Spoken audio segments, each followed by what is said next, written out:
It's time for the best coverage of the top stories in sports. The Sports Wrap with Jason Page starts now. Yes, it does. Thank you, Chad Erickson, and great to have you with us on this Wednesday. Thom Brennaman joins the show.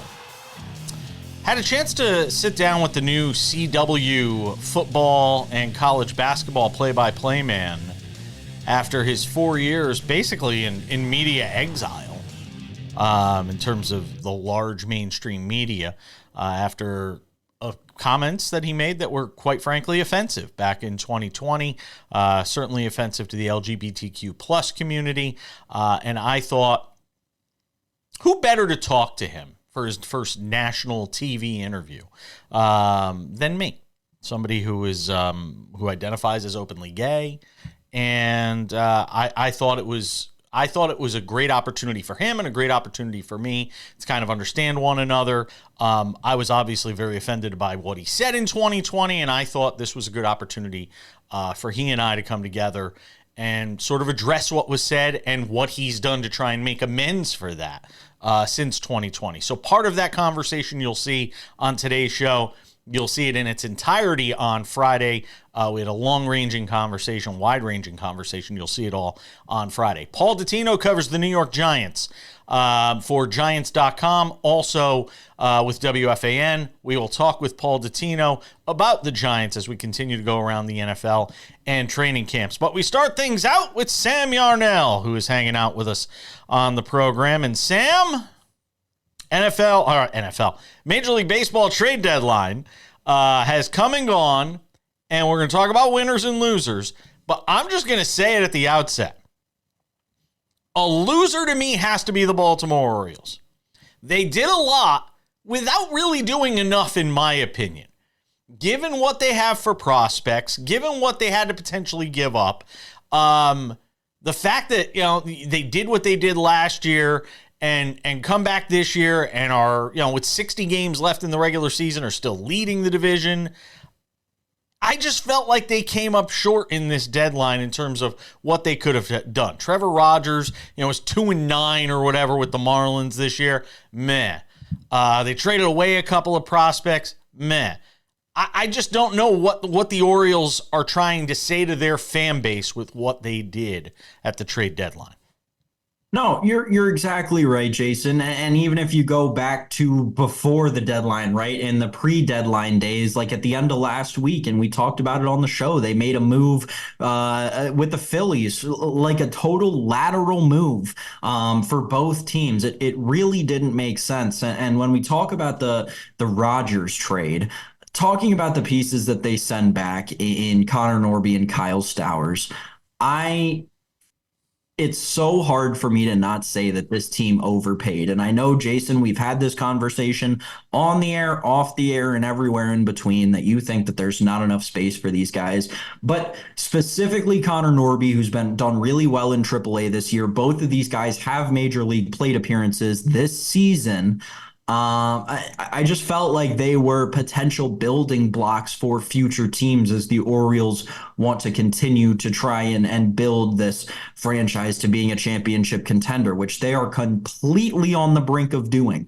It seems like they're just a little quick triggered to me to try and pull for the immediate bullpen help of Trevor Rogers and not necessarily realize that, hey, the guys that we're giving up, especially knowing some people in the Miami baseball community and how ecstatic they are over the acquisitions of Norby and Stowers. It seems like the Orioles overpaid and made a lot of moves that aren't really needle moving when we talk about this team with what they struggle with, what they will struggle with, and that is postseason baseball, right? AJ Preller and the Padres. Winners? I think they're winners at the deadline. I like what they did.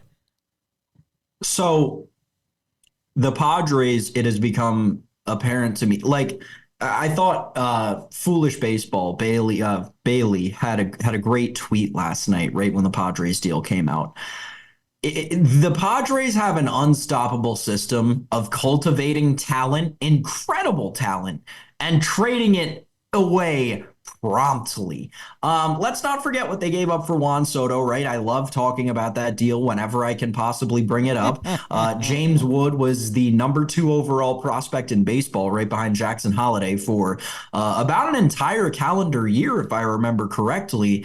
And that was not even the main piece in the Juan Soto trade. You're also looking at CJ Abrams and Mackenzie Gore, who are staples in the Nationals lineup and rotation right now. This is a team in the Padres that continues to give away prospects with a lot of promise and really high ceilings. But at the same time, you're right. They're winners because we know that Preller has this system of player development where it doesn't matter what prospects they're going to trade away. They're cultivating new talent better than maybe anyone in baseball. It's Rays-esque what the Padres are doing with young talent. However, they've got the front office acumen and the market around them to be able to bring in these bigger name players. I'm with you, Jason. I've talked myself into the Padres being winners. They're going to go kind of under the radar at this trade deadline, but I like what the Pirates did. I like trying to improve the team without mortgaging the future, telling your franchise, telling your fans, hey, keep coming out. Let's keep drawing fans because 31% or whatever of MLB revenues is based on ticket sales. To me, the Pirates going out and getting Kiner Falefa, who's doing a rehab assignment right now. They'll try and get him right. De La Cruz. And I will tell you, an underrated pickup at this deadline for them was Nick York, the Red Sox prospect that they got as well. I like that move. I like what the Pirates did here at the deadline, making marginal incremental improvements to this team to try and be a wild card team, and then you take your chances.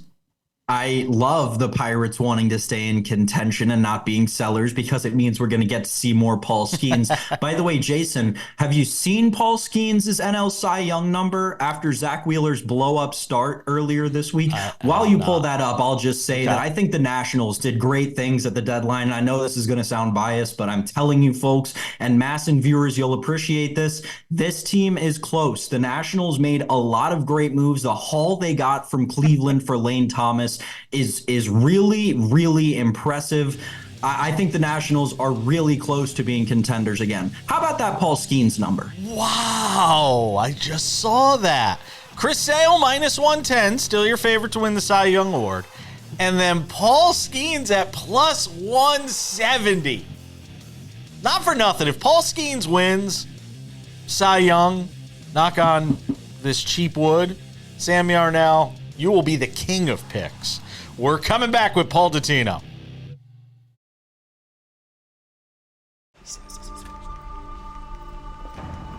I'd like to say this is the first time, but there have been others. How many?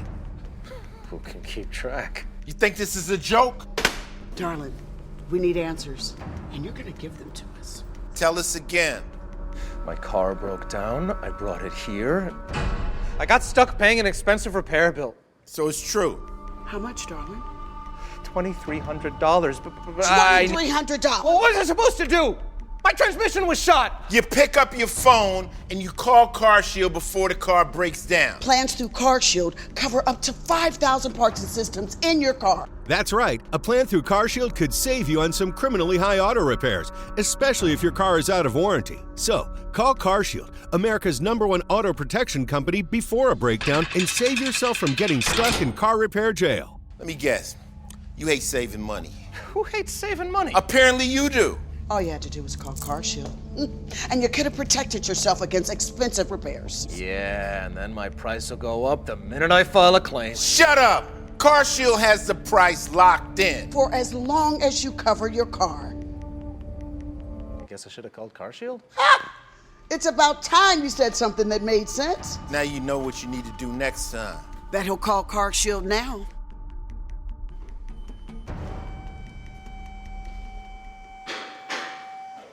So can I go? Or CarShield has an A rating with the Better Business Bureau and was voted America's most trusted auto protection company. Don't get handcuffed paying expensive auto repairs. Call now and get the CarShield guarantee. Your price will never go up and your coverage will never go down as long as you cover your car. In just minutes, you could have a plan that covers up to 5,000 parts and systems in your car. Don't wait until it's too late. Get CarShield's best coverage yet. Call 800-722-6574. Attention families with a loved one in a nursing home. If your loved one has suffered from bed sores, falls, broken bones, dehydration, or even death, you may be entitled to a substantial settlement. If you have a loved one who is injured in a nursing home, we will find out what happened. State violations are found against nursing homes every day. You have a limited time to file your claim, so don't wait. Call 800-398-5999 and speak with one of our attorneys. The call is confidential and free.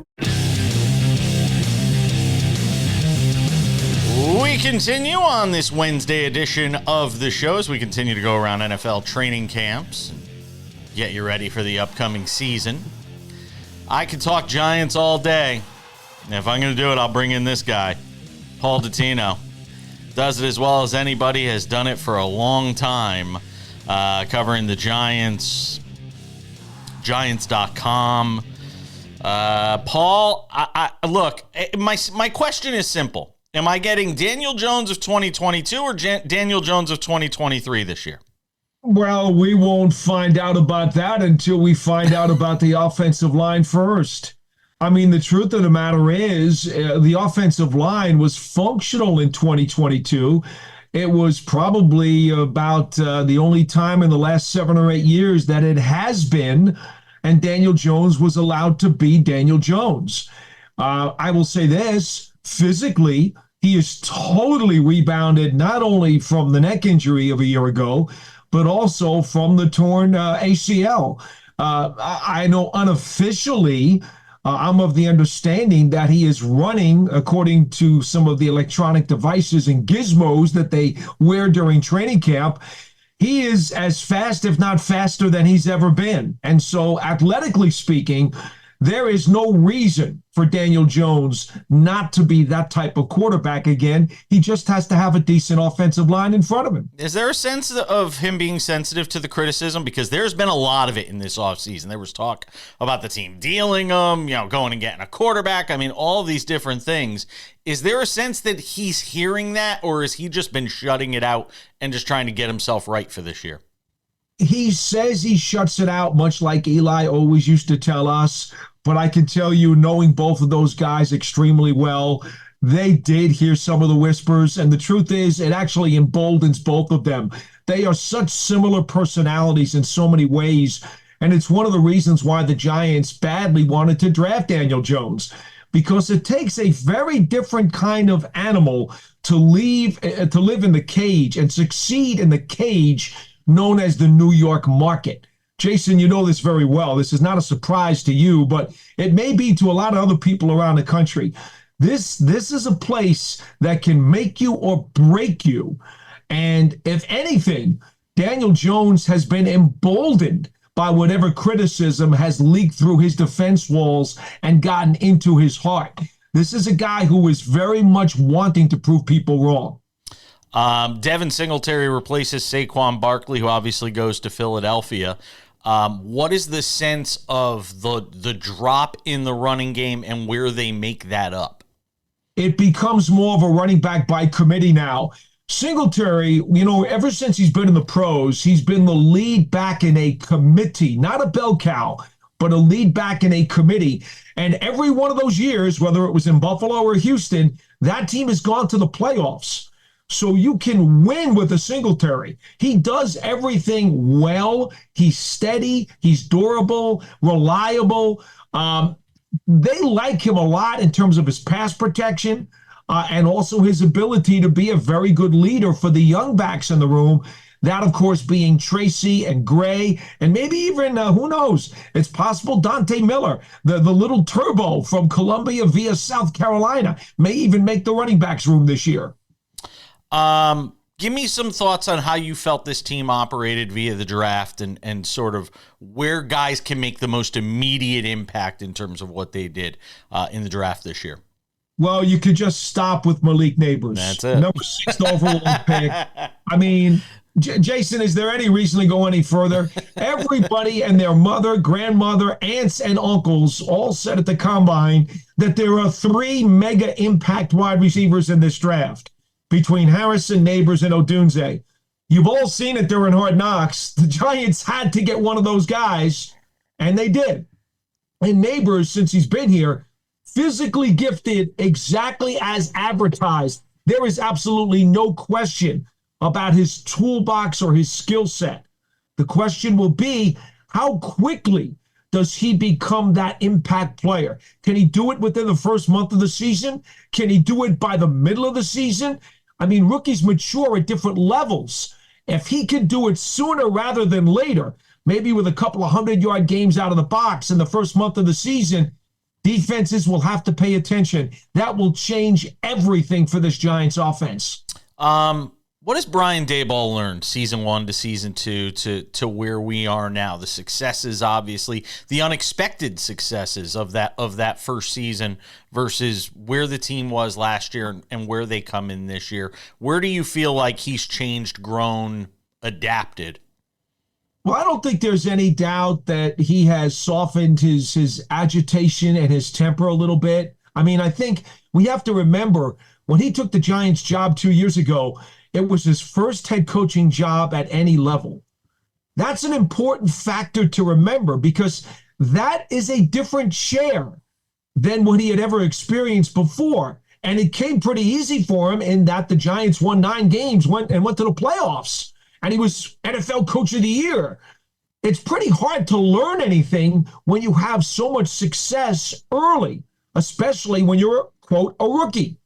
So last year, going through the misery of all of the injuries and the circumstances that derailed the team, 3 starting quarterbacks during the course of the season, an offensive line that was a complete jigsaw puzzle and a mess, and they wound up winning 6 games.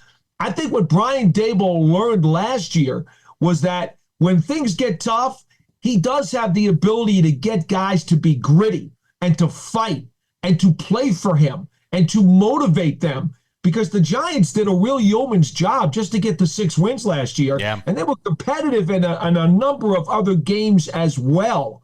So I think those are the kinds of things that he may have picked up in year 2 because of the unfortunate circumstances. Now he's got to turn that around in year 3. Last one, I got a minute here.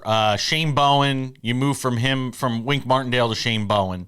Deontay Johnson, from all accounts, has had a great training camp so far in terms of his adapting to Shane Bowen. Talk to me about this Giants defense before we go. Well, there's no question that they've got a triangle. They could be one of the top 10 defenses in the NFL when you consider up front. You got Burns and you got Thibodeau on the edge. You got Dexter Lawrence in the middle. And who's the guy playing middle linebacker but Bobby Okereke? Deontay Johnson, I think, is making a push to be on the 53, but he'll be behind Okereke and Micah McFadden. The secondary is young, it's inexperienced, it's unproven. That's going to tell the tale as to how good this defense is, because the front 7 can be as good as a top 5 in the league. I feel like people are sleeping on the Giants in that division. I really do. Hopefully things work out for the best for him. Paul Dottino, Giants.com, does a terrific job. It's always good to catch up with you, my friend. Always great to see you, Jason. Stay well. We're coming back. Good to have you with us. Sports Wrap continues, and this is one of the more different interviews I've had a chance to do since we launched this show back in January. Thom Brennaman was one of the great play-by-play guys that I've had the distinction of listening to over the last 20 years. His father, Marty Brennaman, was a legendary broadcaster as well. And Thom Brennaman is joining us on the show. So I want to set this up for people who may not kind of understand how all this came about. So Thom Brennaman was the play-by-play voice of the Cincinnati Reds. How many years were you doing Reds games before you got let go? I mean, I had come back to Cincinnati, Jason, and thanks for having me. Absolutely. I really appreciate it. I really, really appreciate it. Thank you. I started doing the Reds when I was really, really young, and then went on to the Cubs and went to the Diamondbacks for a number of years to launch that franchise, and then moved back to Cincinnati so our kids could grow up here. So the second go round, I was here for 15, total in baseball, 31, something like that. And then at the Fox network for 25. Yeah. So, which Fox basically from the get-go, right? You were very first. They hired Madden and Summerall and Stockton and Millen, and they hired a bunch of young guys, and it all worked out. Yeah, absolutely. Well, while with the Reds in 2020, had a hot mic moment, which for any of us that have worked in broadcasting, I just want to preface this by saying we have all had them. I had one on NBC Sports Radio where I said something during a commercial break that almost got me in trouble. It was an engineer's fault, but I still should have known a microphone was on and you say something. I had one early in my career when I was in news that I almost got fired for back in 2001. We've all had these sorts of moments. Tom's was a bit more, I don't even know how to describe it, but he had a moment offensive. Offensive is the word, but just in terms of hurtful. There are a lot of words. Sure. So take me back to August 19th, 2020. You're on a hot mic. You're coming back from a break in Kansas City. Reds are playing the Royals. Yeah. And you're heard calling something the F capital of the world. It rhymes with rag. I won't say the word because some people might be offended by it, including myself. Yeah. I'm guessing you were referring to were you referring to Kansas City at the time? Like, try and just take me back to that moment. It was nothing more than locker room banter, I thought at the time. And we're broadcasting the game in a studio. To be honest, I'll be completely honest with you, Jason. People have asked me what I was talking about. I don't even remember what I was talking about. Everything became such a blur after that. Because, once it happened, we were in the first game of a doubleheader. The Reds were playing in Kansas City, and it was like the fifth inning, I think. And so they were playing 7-inning doubleheaders. Right. So we were broadcasting out of the Fox Sports Ohio studio. And the first game was over. I went back into a cubicle to start writing out the lineups for the second game for both teams. And I got a text from my boss that had the audio video clip. Oh, wow. And so, you want to talk about your mind, starting to turn in all kinds of different directions. People you've hurt. You've hurt yourself. You've hurt your family. You've helped the people. You've hurt the people that you work for. You've done, and all of this now is swirling. And you know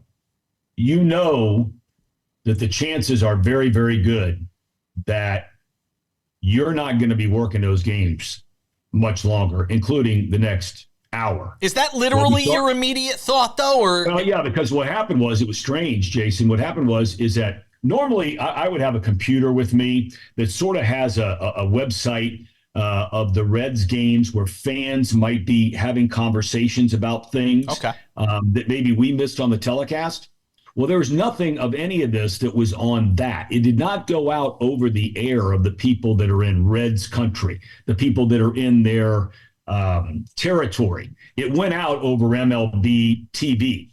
And how and why it happened, I have no idea. I've never had any interest in going back to try and find out what happened. I don't care, because it wasn't somebody else's mistake. It was my mistake. And so, we got on the air for the second game.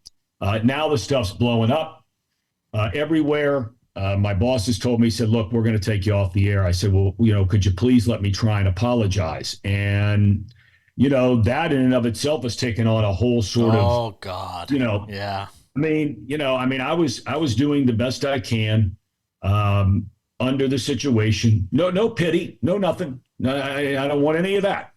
But I was doing the best I could, and then I revert back for a second to doing what I've done for 30 plus years, and that's call something that happens in the game, because that's my job. And, that turned into the whole Castellanos thing and, whatever. The only part that bothered me afterwards were people thought because I did that it meant that I was insincere with my apology. Nothing could have been further from the truth. Everything that I said, I was saying live, and to the best that I possibly could under the circumstances, and I was extremely sincere about apologizing. So that happened, and then within the next 7 to 10 hours, 10 to 12 hours, I was fired from both the Reds and Fox. Did it happen as quick as you thought it would? Did you think you'd have more time to sort of, I want to use for lack of a better word, beg for your job? Well, I thought, look, I'm the furthest thing from being anywhere close to a perfect guy or a perfect broadcaster. I've made so many mistakes in my life. I wish I could turn back the clock and change them. There's nothing I can do about it. I can ask forgiveness for them, and you hope that the people that love you, and even some of those that don't, can do that. But I thought, just based on not having had any kind of an issue for a long, long time, 30 plus years, that maybe there was a chance it could be a suspension of some kind. And then once it started going, I quickly realized that was just not going to happen. But I mean, look, I earned it. I earned it. I'm the one that said it.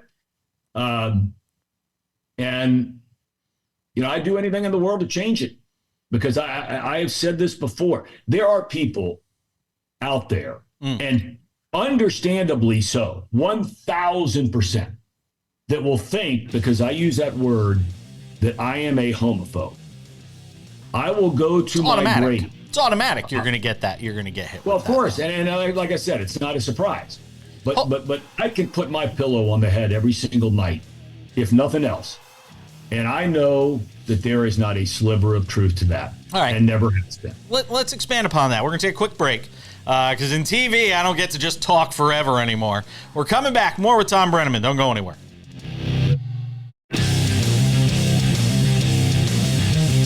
Sports Wrap continues on this Wednesday, and so does my conversation with Thom Brennaman. The entire conversation can be seen, again, in its entirety on the Friday edition of Sports Wrap. We'll also have pieces of it for the weekend edition of the show. So we talked about how all of this happened for the former Reds and NFL on Fox announcer, soon to be with CW in his new role as college football and college basketball play-by-play guy. Now I want to talk about how this impacted Thom Brennaman's family, what it was like going home in the days after, and subsequently how that's affected his relationship with the ones he loves. More of my conversation with Thom Brennaman. I want to ask you how this impacted your family, because that had to be the hardest part, is going home and having to face your kids, your father, just your entire family. Try and take me back, if you can, to sort of 4 years ago and sort of how that process went, and what were the questions, what were the answers, what happens in that scenario? Well, you mentioned earlier my father spent 47 years as the radio voice of the Cincinnati Reds. And Legend. So our family name, if you will, in Cincinnati, it was a big hit. And I was embarrassed, for him. He's like any dad. I'm a dad. You'll do anything in the world for your kids, no matter what they do. That's just the truth of it. And he's been there every step of the way. But then when it came to my family,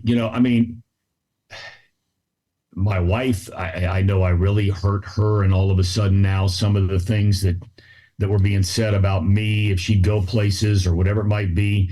And then our kids, it was interesting. Two things about our kids. Our daughter, who at the time was getting ready to start her senior year of high school. And she just has the innate ability to just be friends sort of with everybody. It doesn't matter who you are, what you do, you an athlete or you a partier or whatever you are. She's just one of those people. And she had become very close. There's an LGBTQ club inside of her high school, public high school, just down the street from our house. And she had become really, really close with a couple of the girls that are gay. And I'll never forget when everything happened, she came downstairs like a day or two later, and they were just getting ready to start school. It was about a week before school was starting. And two of the young women sent her text and said, look, we're not happy about what your dad said, but we know how you have always treated us. And don't worry, you're still our friend. And then the second one, my son was a very highly decorated lacrosse goalie. He was a two-time Ohio Player of the Year. Played in 3 straight Final Fours. This is Luke. Is Luke, right? Luke, yeah, won a state championship and a really good player on a good team and a good school and blah, blah, blah. And he became a starter as a sophomore on that team, and that was his year of being the starter when all this happened. And, I mean, what he had to go through the next 3 years of some of the things, and we know how kids can be, man. They can be, us adults can be rough. Kids can be really rough. And student sections at games and things like that, or players on the field that were playing against him. It put him, as a dad, look, people want to kill me or beat me up. You do whatever you want to do. But man, when it's happening to your children, it's tough to swallow. Yeah, I could imagine it is. So you get let go by Fox. You're let go, obviously, by the Reds. Where do you go from there? How do you begin to wrap your head around what has happened in terms of, all right, now I'm going to rehab my career? Who reaches out to you? Are LGBTQ plus groups reaching out to you? Are you reaching out to them? What happens? Because there's no blueprint for this. Well, I guess there is. It's to some degree. Some people will say, well, I was drunk, or I'm going to rehab, or something like that. I mean, what was your, I don't want to say playbook because it makes it sound contrived, but what do you do next? Well, the answer is twofold. You asked about, do I reach out to others? Do they reach out to me? So Major League Baseball, if you're an employee for Major League Baseball, you know who Billy Beane is. Of course. Gay man, played the big leagues for a long time, then went into severe depression as he was coming out. His family they disowned him. And he is the head of inclusion for Major League Baseball, right-hand man of Rob Manfred. So immediately after everything happened, I got back home. Was sitting out on my back porch with my wife and a friend of mine who had come over, and Billy called, and he said, "Look," he said, "this is not good," and he explained to me that he was a gay man, and he said clearly, I'm not happy about it, and nobody's happy about it. This is bad stuff for the league. It's bad news for the game. It's bad news for the franchise. It's bad news for this community. He said, but look. He said, I'm not here to judge you. I'm here to help you. So we started talking about getting together the next day on the phone and starting to listen to some of the things that maybe I ought to begin to explore and think about doing. And then in the interim, the next morning I get up and there was a column written by Sid Ziegler for Outsports.com. Yep, we both know. Said, yeah, I've known Sid for 20 years. Don't fire Thom Brennaman, And so I had never met Sid Ziegler. I clicked on the byline and it went right to his email. So I reached out to him and I just said, look, you don't know me. You probably don't like me. Mm-hmm. I said, I appreciate your fairness in your article. And I'm very sorry if I hurt you or anybody like you. And our relationship's gone from there. Again, catch my complete conversation with Thom Brennaman on the Friday edition of Sports Wrap. As we continue with the show, a lot more to talk about, including something to consider, rule changes in the NFL, and more.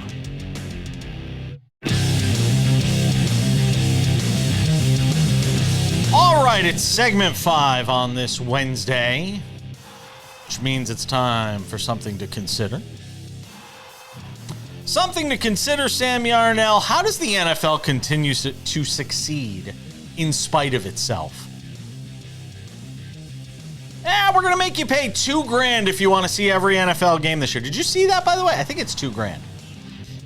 Somebody did the math. It's $2,000 or $3,000 if you want to watch every NFL game this year, between Sunday Ticket, Peacock, all those different things, between all of them, it's either $2,000 or $3,000. You can go look it up if you want to watch every NFL game. The hubris The unmitigated gall of the NFL. And now they say, we're going to take what could be one of the rarer things that we see in the league, a successful onside kick. We want to take that and we want to just throw that out the window too. We're going to take onside kicks. Remember, surprise onside, surprise onside. And as a matter of fact, on the NFL's own greatest plays of all time, number 9 is a surprise onside kick. And the NFL is now telling you that they are doing away with onside kicks, essentially, because now, if you want to do an onside kick in the NFL, it has to be in the fourth quarter, you have to be trailing, and you have to declare to the other team, hey, guys, psst, we're going to do an onside kick. What are we doing, Sam Yarnell? What are we doing? Yeah, so just out of curiosity, is that number 9 on the top 100 plays? Is that the one that from the Super Bowl halftime? The one that came out of the Super Bowl halftime and they tried the onside? Is that the Saints? Absolutely electric. Saints, Colts, absolutely electric. It's number 9. And the NFL's telling you, to hell with that. Yeah, that's crazy. So there will be someone that figures out this isn't going to last long. I'm glad that Roger Goodell took a page out of the book of Rod Manfred in terms of ruining the sport that you're the commissioner of. But this is not going to last long because someone's going to figure out something with the new kickoff rules and they'll kick it on a line straight at one of those offensive linemen that they'll line up at the 20-yard line and no one will be able to handle it. I'm very interested to see how it all plays out, but I don't believe that this onside kick thing will last long. Like, this is maybe this whole season it'll last, but they already did something. They already did something to make onside kicks safer, right? They said you can't shift everybody to one side of the field. You have to leave a few players on one side of the field. And fine, you want to do that. I get it all in the name of player safety. I don't see guys getting blown up on onside kicks the way they used to. I don't see this litany of injuries. This was a change that didn't have to be made. And that's what's most perplexing to me. What was the impetus for this? Yeah, I don't know. And the other side of what you're saying in this new era of onside kicks, we've also had seemingly, and I don't have the numbers behind this admittedly, but it seems like we've had a lot more onside kicks returned by the returning team for a touchdown, which is also pretty electric. Like, it puts the game to bed 95% of the time. It's the nail in the coffin. And it's the true risk to reward that you're seeing played out in the NFL. It's great. I do not understand this move. Like I said, Jason, I just can't get around this being a long-term thing in the league. I just don't understand, why these leagues, whether it's baseball with the Manfred rule or, what we're seeing now with the NFL. I just don't understand sometimes why there is this need to overreach and try to reinvent the wheel. I don't get it. Here is one good NFL thing, though. And this is something the league has long been behind the times on, is fixing how we mark the football, how we spot the football, how we figure out where the first down is, having to use an index card. Gene Steratore, I think. What are we doing? The league is finally at least testing out a Hawkeye system, much like we see in tennis, where you've got the lines, and they don't even have line judges in most of these tennis matches anymore. Only a couple of tournaments do. You now have a situation where the league for the preseason is going to try using Hawkeye technology to spot the football on these close plays. I love it. It's long overdue. The technology is there. The league is so worried about, banning onside kicks essentially. This is something that could have been fixed years ago, and they're just getting around to it now. Yeah, so it's going to be the same way that European soccer has evolved to the VAR. With offsides. As I understand it, it's that level of that Hawkeye technology that they'll be using, and they've seen it implemented with the offsides in European soccer, and they want to do it with first downs. Listen, I'm not going to sit here and complain about this, because at the end of the day, it will give us better rulings, right? I will say, though, there will be a part of me that misses those, 3 middle-aged to older guys in big yellow vests running out to the middle of the field in the middle of the second quarter and stretching the big orange chain with the post at the end to see if the ball, like, those 15 seconds are just as good as a play in a tie game in the fourth quarter. So that I will miss, but maybe we can figure out something new with the VAR version of football. I still think they're going to need those guys, because if the VAR goes down, you still have to have the chain gang out there. So I don't think Mort and Bernie with the chains, waddling out there, I don't think they're going anywhere just yet. We're coming back with odds and ends. More disappointment for Coco Gauff at the Olympics. We'll get to it next.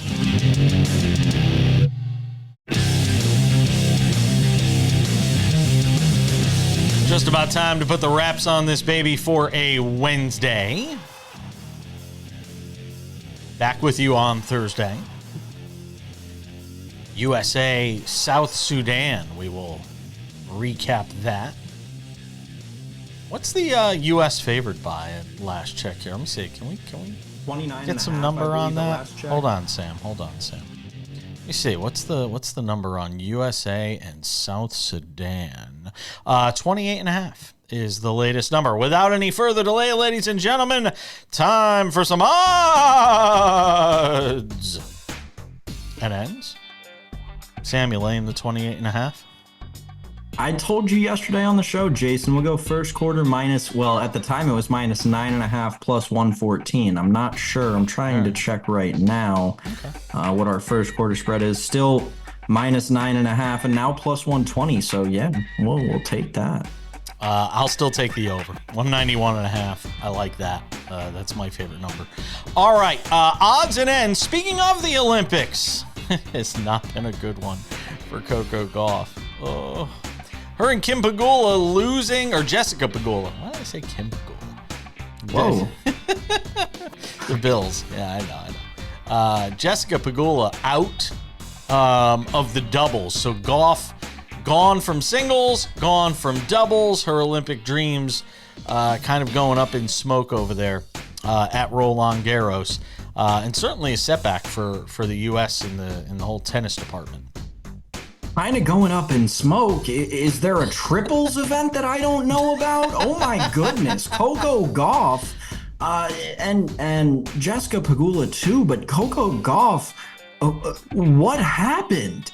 I know we talked about this on the show yesterday, Jason, coming off of her singles loss, but my only reaction to this is there's got to be something going on with the mental game, especially the way this match played out. 2-6, 6-4, 10-5. Exactly. They dominate the first set and then seemingly let their opponents come back in the second set and then fall to domination in the third set. It's like they faced a little adversity and they weren't able to overcome it at all. I'm completely lost. It seems like Coco Gauff is lost too. You just hope that they get the help that they need, because something's got to be wrong mentally with the game right now. Sam? It's not over for Coco Gauff yet. She's playing mixed doubles with Taylor Fritz. There you go. Okay. All right. Is she going to get the win it all back? If this were baseball, the third strikeout would be the sombrero, right? Isn't that that's what they the call fourth. It? Oh, that's the third the fourth? Is the hat trick. The hat trick. That's what it is. Okay. Well, she goes for the hat trick with Taylor Fritz. If you're Taylor Fritz, are you just like, you know what? I'm good. I'm checking out. I'm good. I'll sit this one out if I'm Taylor Fritz. I'm just saying. Oh my gosh. All right. Major League Baseball news. We talked about the Orioles earlier in the show. Jackson Holliday, the much ballyhooed prospect for that organization, is back after, he's like 2 for 34 in his earlier stint this year with the Orioles. I had heard some talk that they may have rushed him up at the behest of his dad. It didn't go very well. He went back down to the minors. Didn't play well for a while down there. His numbers were okay. I almost wonder if it would have just been better to let him go the rest of the season at AAA. Now you're bringing him up in the middle of a pennant race, middle of a wild card chase or a pennant race, potentially a playoff push. Why not just give him a fresh start, give him all of spring training next year? Now you're bringing him up in the middle of all this. I don't know if it's the right move. I guess we'll find out soon enough.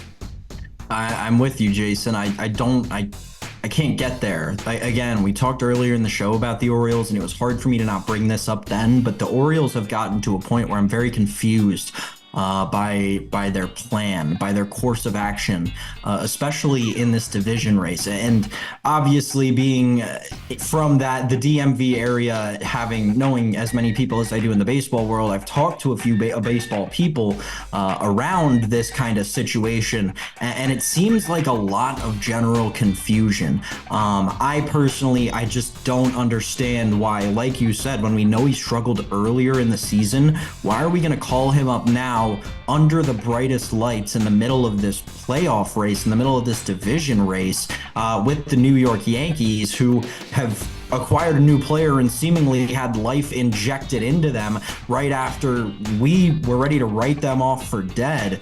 I don't understand what the Orioles are doing. And again, even to the Sir Anthony Dominguez move with the Phillies for Austin Hayes, the lateral move between two pennant contenders.